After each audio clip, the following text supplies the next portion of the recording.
welcome again to Adventures and Pop-Ups, where we do campsite reviews, tips, tricks, hacks, mods to help you make your camping adventures more fun. What's on the docket today, Rachel? Well, let's talk about why we bought a pop-up camper the first time and why we actually bought a pop-up camper again. Started out as tent campers. Yes, most people How many do. times do we go? Once a year, a couple times? Yeah, two or Not three much. times. But we decided we liked it, but it was a lot of work. We didn't really like sleeping on the ground, wasn't a big fan of the air mattresses. Didn't like the ground, didn't like the air mattresses. And we thought, I think camping is something our family would really enjoy, but we would enjoy it a lot more if we had some of the amenities from home with us. I don't know, how did we even first hear about pop-up campers? I don't know, it was your idea. Must have been the Lord. I don't know. So, was it 3 summers ago? Mm-hmm. 3 summers ago, we saw a pop-up camper for sale, and we'd already been thinking about maybe that would be good. And we went ahead and checked it out. It was a great deal. It was a Starcraft 2007, had a king, No queen, king. a queen bed and a full bed, and then the dinette slid goes down into a twin plus, I'll call it. That's when we started our pop-up camper adventure. Hey, let us know when you started your pop-up camper adventure, or if you're thinking about it still. And and then everyone can encourage you to go ahead and pull the trigger and get a pop-up camper. Although, if you find one, you have to go really quick. Be ready. 'Cause most people aren't holding them, and it'll probably get sold. So. Yeah, the people we actually just sold our camper to had already had like 5 deals fall through right under their noses. So It's a seller's pop-up market. campers are catching on, and we already knew they were awesome, but apparently now the rest of the world is catching on. Thank you, COVID-19. Pop-up Thanks for something. Amazing. So we were tent campers, and then we decided we would enjoy it a lot more if we had a few more amenities. We had a couple kids, 3 kids, then we had 4 kids. 2 dogs, then 1 dog. 2 dogs, then 1 dog. Different dog. Crazy dog. Crazy dog. We decided that we wanted a few of the amenities from home. The nice thing about a pop-up camper, one of the first things is that it still feels like a tent because you are still in a tent, but you're up off the ground, you have a dinette, you have a little fridge, you have a couch maybe, and you have some of the comforts of home with you, even though you're still technically in a tent. You may know from other videos, I love all the windows. When we were thinking about whether or not we wanted to upgrade to a different camper this year, I was looking at hybrids, we just kind of were keeping our eye out for everything. And I kept saying, these look like tin boxes with little airplane windows. Like, how can we enjoy the great outdoors? Tiny little windows. Tiny little windows. Like, I don't want to be on an airplane. A foot by a foot and a half. So I love being able to just let the outdoors in as much as possible. In fact, we even have, murals hanging over our beds of starry forest nights. And it's just fun. Why do we go pop-up camping? Because we like small things. Yeah. What are your favorites when we go camping? Having hot chocolate. Having s'mores. What else do you like to do when we're camping? Go hiking. What's the coolest thing about our pop-up camper? It lights up. It lights up. Let play on big walks that are thin. If you could take our camper anywhere, where would you want to go explore? The beach with the with the floaty thingies that you can play on, which we're going to in like 2 weeks. You like beaches? Yeah. I like today. What is the coolest thing about having a camper? That we can go anywhere. Do you like s'mores? If they're golden. How do you make the perfect s'more? You put a marshmallow on a stick or a thingy that you can use, and then you put it on the wing of the thing, and then you twist it over the fire, and then you get chocolate and graham crackers, and then you put some chocolate on the graham crackers, and then put the marshmallow inside of, and then put the marshmallow on, and then you put another graham cracker on. And then you feed it to the dog. No, and then you eat it. S'mores, I think. What's so great about s'mores? Well, I'm not really sure. They just taste really good. What is the perfect s'more? Should they be caught on fire? Well, they're good if they're caught on fire for like a half a second. They're really good because then they don't turn black, they turn brown. Ooh. That's when you know they're really good. You only let them on fire for half a second though. What's your favorite thing? What's your favorite camping memory? So it's in between the creek, like creeks, and that cave we went to. But I think I know. It'd be pools and lakes for me. Pools and lakes. And why is that? Because I love swimming. Be the Gulf of Mexico. Because we've been there a lot of times. It's really fun. Hiking That's what I said. and s'mores. What's your favorite camping memory? Probably going to the cave in the rock. If you could go anywhere and do anything with our camper, where would you go? I would go to the moon. If you could take our camper anywhere in the contiguous United States of America or Canada, what would you choose to do? Starved Rock, probably. Family adventures. Family adventures. We're a Make family me- of fun seekers. We're making memories. We're Making memories one campsite at a time. And also, one adventure at a time. one of the driving factors, I got fed up a few summers ago when we have 4 kids. So if we stay in a hotel, which we do sometimes, but we're not allowed to stay in a standard hotel room anymore. If they find out, which did happen, may or may not have happened, we tried to squeeze in for a quick overnight stay and hit the road the next morning. They found out that we were over capacity. They made us rent another room down the hall. We had 1 overnight bag for 6 people. It was not fun. This way, if we want to, we can choose to bring our little home away from home with us and sprawl out and have our own place and not have to keep telling the kids to be quiet in the hotel room and quick find the cartoon channel because they won't sit down. They're stressing me There's out. people upstairs, downstairs, next door. Be quiet. Stop stomping your feet. It's too early. Oh man, I'm not a fan of hotels. Can you tell? No, we don't love hotels. Not my Although favorite. a nice hotel is good every once in a while. It can be nice, but they're also more expensive when you have to upgrade to a suite. But they're nice. $100, $150, $200 a Ouch. night. Ouch. I'll stick with my $25 a night. Or kids. drive a little slower and pull your pop-up camper. Use a little bit more gas and save $100 or $200. So, speaking of affordability, pop-up campers are the most affordable type of camper. Definitely. They are easier to buy, they're cheaper to buy, but also they're cheaper to fix. There's lots of people that do DIY stuff, even if they're not handy. There's tons of videos on YouTube teaching you how to do stuff, or if you do need to get it fixed, it's just not as expensive. And there's less parts to break. The less amenities that you have, the less things there are to break or leak. Maintenance is pretty low.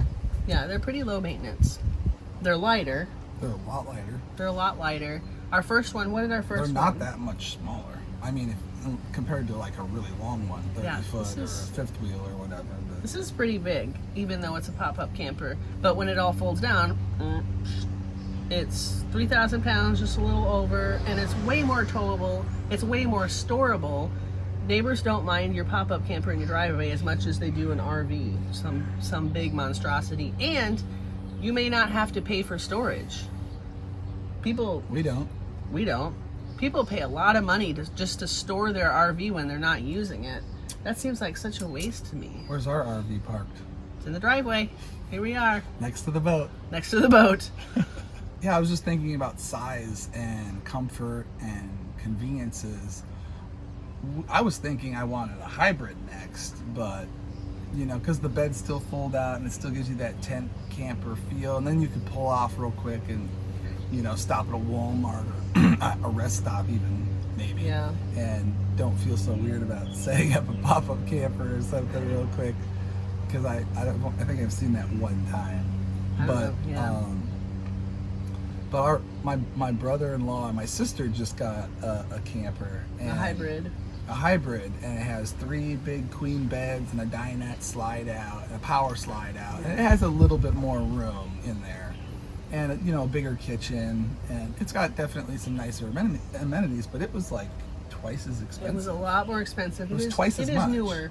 It's a lot more money, and also I noticed that with the larger the camper, the more wasted space you have. With the pop-up campers, you don't have wasted space. You have less cupboards because you don't use the ceiling as much, but you don't have just dead space. Why haul around all that dead space when you can fold it all in and just take what you really need with a smaller footprint? And the setup time really isn't much difference. No, it's not. It's like maybe 10 minutes slower. It's probably 10 minutes slower. Yeah, and they still have to It's set about up. 20 minutes. I mean, they still have stuff to do.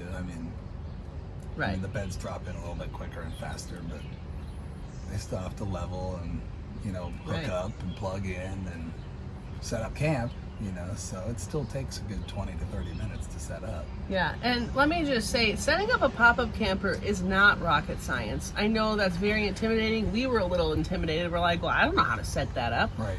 There's YouTube videos for that.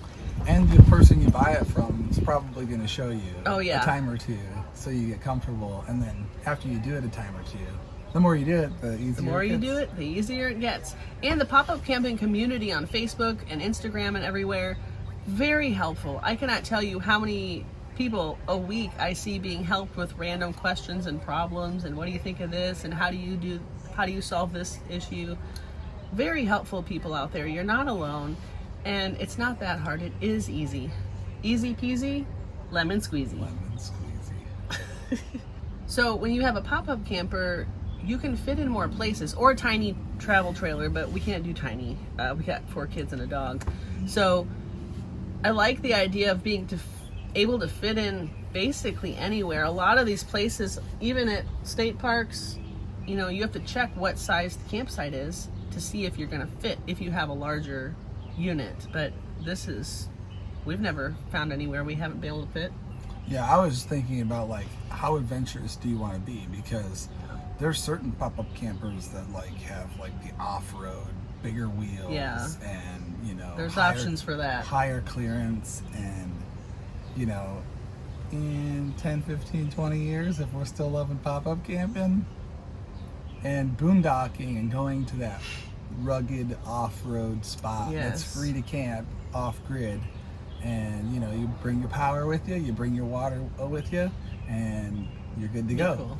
And for a few days, 2, 3 days, 4 days, 5 days, a week, hunting adventure, fishing adventure, hiking adventure. How long did our friends go? A couple of weeks? Took the whole family out, all off-grid, all out west, all off-grid. Yeah. It looked amazing. I would love to do that maybe next year or in the next couple of years. Solar setup, and I mean, it's not too hard, so it just depends on what goals you want, and you can start out like us, not knowing anything, and keep it simple, learn as you go.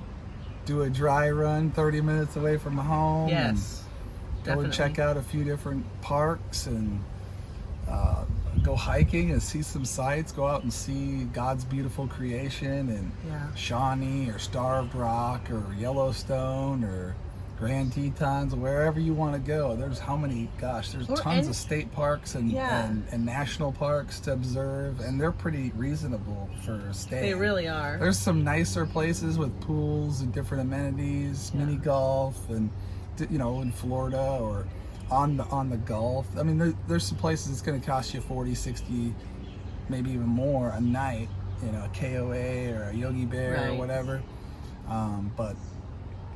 But yeah, I mean, you just try some different things out and decide what kind of budget you want to have and what kind of adventure you want to have, what kind of activities and fun things you want to do, and then you you go do it. You see what you like the most. We really like Right. trails and hiking and Yes. campfires Scenery, and s'mores, simple lakes. stuff. Keep it simple. It The doesn't have to be kids- complicated. The kids are happy at a lake, just playing in the sand. I mean, Yes. they're thrilled to go for a nature walk and see cool sights, and we are too. We're happy just to watch them explore and have fun, and then just connect and do campfires and talk. And I mean, s'mores are always a great time for everyone. Have we ever not? The only time I can remember we didn't Maybe do one s'mores time. was the campfire cones. Those were okay. Remember with strawberries, marshmallows, and chocolate? You put it in a Yeah, well, ice it cream was worth cone, trying. then you like wrap it in foil and put it in It the didn't fire. work out the It was- greatest. It was okay, but we were like, I wish it was s'mores. I didn't love it. Yeah, we all wished. We all there was wished we had s'mores. It was fun to try, I guess. Another thing too, we enjoy the state parks because you get more space. But if you want to do some other kind of like a theme park, we actually went on 3 different trips to Legoland in the last year and a half because we bought the year passes, even though we are not close to Legoland, It's a Florida. great value. It was a great value, free parking and all We that took the camper once for the cost of like one Disney trip. The first 2 times we went to Legoland for a few days, we were in hotels.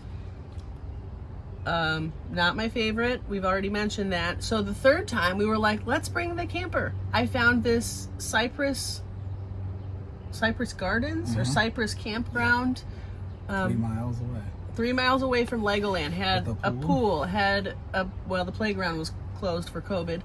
Putt and wasn't all much of these a different playground. amenities 3 miles from Legoland, and we had our own space, and it was summer, which meant it was hot, but we were fine with the air conditioner we brought.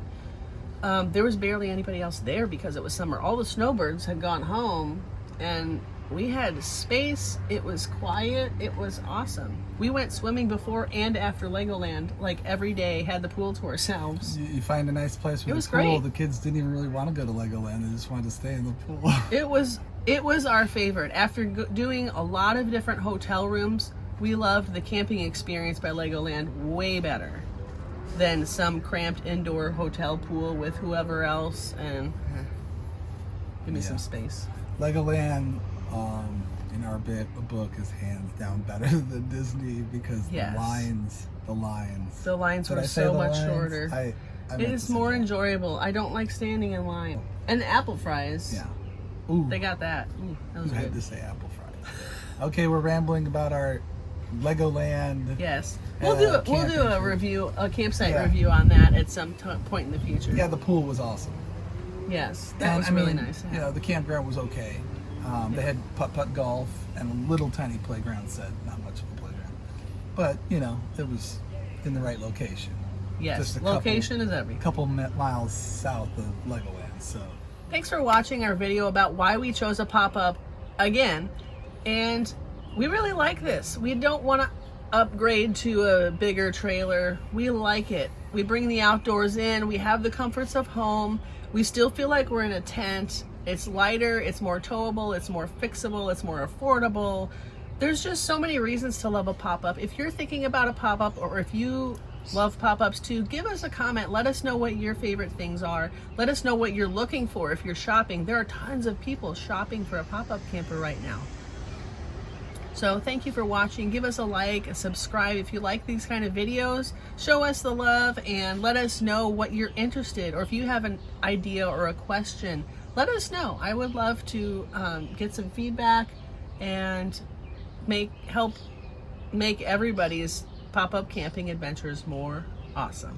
Yeah, don't forget to share this video with your friends. Yes, share it, please. Especially the ones that go camping and have a pop-up camper. And smash that like button. Let us know your comments. What? Everything. Smash it. Smash it. Smash that like button. And yeah, subscribe and enjoy our adventures with us and see where you might want to go. Even if you're not a camper, see where you want to go Right. on your next hiking adventure or sightseeing adventure. Hit that bell so next time you'll be notified right away. Yep. Thank you. Thank you. Have a good one. Till next time.